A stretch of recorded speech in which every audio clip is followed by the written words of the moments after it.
Avouons-le, ces passages de l'Évangile ne sont pas faciles à entendre, mais à comprendre encore moins. Pourquoi est-ce que c'est tombé sur eux? En plus, un truc grave. Ils étaient là, ces Galiléens, en train d'offrir un sacrifice, et Pilate, vous voyez, quand il a fait condamner Jésus, ce n'était pas son premier méfait, Pilate a fait massacrer ceux qui étaient là en train d'offrir un sacrifice. Et les gens qui sont autour de Jésus, qui lui rapportent cette affaire, ont envie de demander, mais est-ce que c'est de leur faute à eux? Est-ce que c'est de la faute de quelqu'un d'autre? Est-ce qu'ils ont fait quelque chose de mal? Et nous, c'est vrai, nous aurions envie de dire la même chose. Si quelqu'un débarquait dans cette église et massacrait tout le monde, on aurait envie de dire, mais pourquoi? Qu'est-ce qu'ils ont fait de plus ou de moins bien? Au contraire, ils sont là en train de prier, et normalement, dans la prière, on doit porter le monde entier. Ou ceux sur qui la tour est tombée. Est-ce qu'il y a une justice divine derrière ça? Une tentation, c'est celle du livre de Job. Vous vous souvenez peut-être, Job, celui qui était d'une richesse absolument proverbiale, qui possédait toutes les sources de bonheur qu'on peut imaginer, d'abord sa famille, des fils, des filles, et puis des richesses à n'en plus finir. Et un jour, il perd tout, et il tombe malade, et il se retrouve assis sur un tas de fumier à l'écart de la population pour éviter d'être contagieux, de contaminer tout le monde, et des amis viennent le plaindre. Ce sont de bons amis parce qu'ils commencent par arriver et pendant 7 jours, ils se taisent. Ça, c'est des bons amis, s'ils sont capables de se taire. Par contre, après, les bêtises commencent. Il y en a un qui commence à dire à Job, « Toi qui es, semble-t-il, un homme juste, tu as dû faire quelque chose d'horrible pour que Dieu te punisse comme ça. » Et Job répond, « Non, j'ai rien fait d'horrible. » Un autre lui dit, si c'est pas toi, ça doit être tes enfants qui ont fait ça. Sympa. Et un autre dit, de toute façon, Dieu fait ce qu'il veut, donc s'il a envie de te taper dessus, il te tape dessus. Sympa pour Dieu, n'est-ce pas? Et Dieu débarque, c'est une apparition biblique, une espèce de théophanie incroyable, et il demande à Job de prier pour ses 3 amis pour qu'il leur laisse la vie sauve, parce que franchement, raconter des bêtises pareilles sur Dieu, ça devrait être interdit. Dieu n'est pas un espèce de comptable à la petite semaine qui viendrait se venger sur nous de tout ce qu'on fait. Vous savez, un petit peu comme certaines grand-mères disent « Ah, c'est le petit Jésus qui t'a puni ». Vous pensez que Jésus, parce qu'on a étalé une cuillère de pâte à tartiner chocolatée aux noisettes de trop la veille, va faire en sorte que le pied du lit soit sur la trajectoire de notre gros orteil juste le matin quand on se lève? Si c'est ça notre idée de Dieu, j'ose à peine imaginer à quoi ressemblera le paradis. Ça va être triste. Non, Jésus nous montre quelque chose de plus grand. Et pour nous le montrer, il dit une phrase qui est difficile aussi à entendre. Pensez-vous que ces Galiléens étaient de plus grands pécheurs? Non, je vous le dis. Ça, c'est clair. Pensez-vous que ces personnes qui ont été tuées par la tour de Siloé étaient plus coupables? Non, je vous le dis.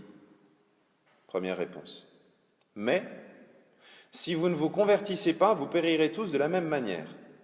Et là, on a l'impression d'entendre ces prédicateurs spécialisés pour terroriser les gens et qui utilisaient toutes les peurs, tous les événements qui arrivent pour dire « Ah, il est temps de ceci, de cela » et surtout de mettre à la quête.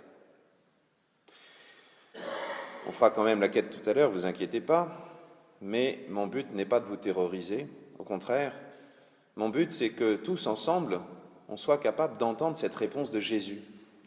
Et cette réponse, elle a besoin de l'éclairage de la première lecture. Lorsque Moïse arrive sur la montagne, dans un recoin, devant un mystère, c'est-à-dire un buisson qui brûle mais qui ne se consume pas,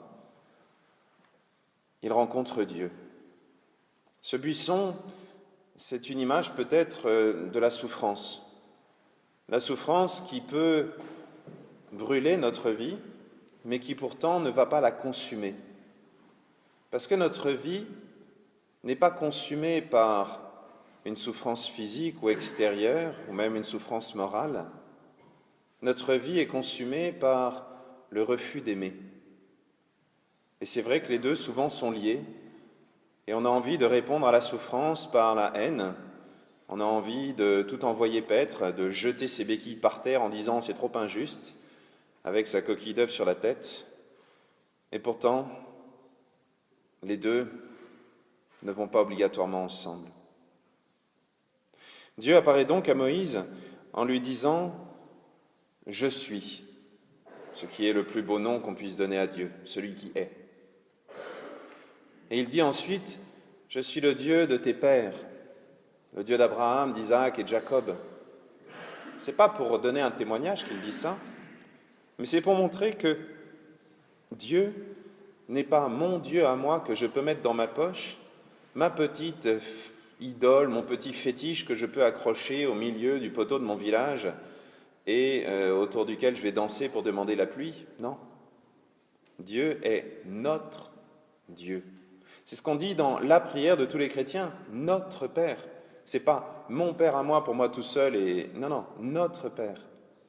Il y a une solidarité dans la foi, une solidarité dans la vie chrétienne, une solidarité aussi dans le bien.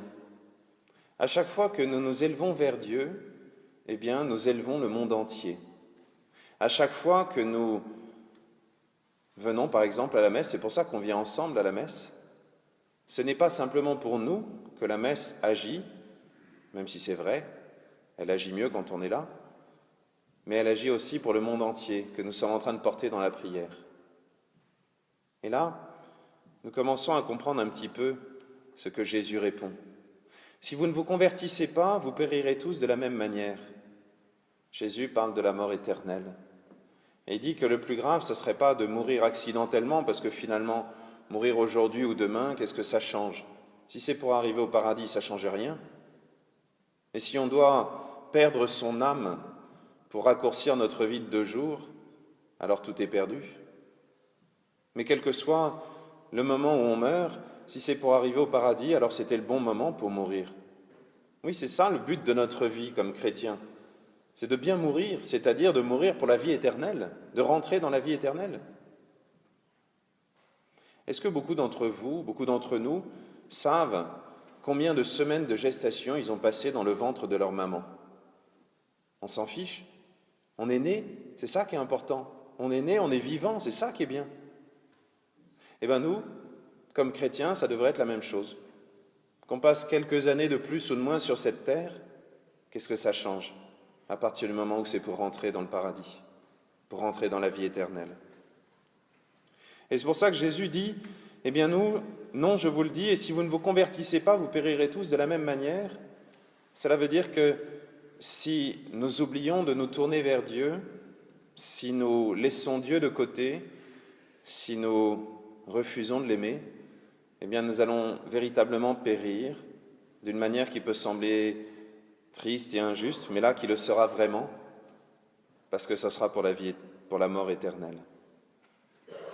Et pour bien enfoncer le clou, Jésus raconte encore cette parabole du figuier. Ce figuier, c'est amusant, c'est le vigneron qui lui dit « Attends encore un petit peu ». Et normalement, il devrait dire « Et si jamais il ne porte pas de fruits, c'est moi qui vais le couper comme tu me l'as demandé ». Non.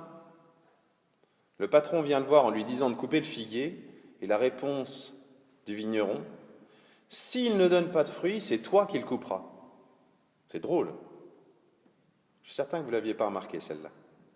Si elle ne donne pas de fruits dans 3 ans, dans 1 an encore, c'est toi qui le couperas. Alors ces 3 ans, ils peuvent représenter les 3 ans de la vie publique de Jésus, les 3 ans de prédication que Jésus a passé à annoncer le royaume des cieux. Cette année supplémentaire, c'est le temps de notre vie que nous avons justement pour porter du fruit.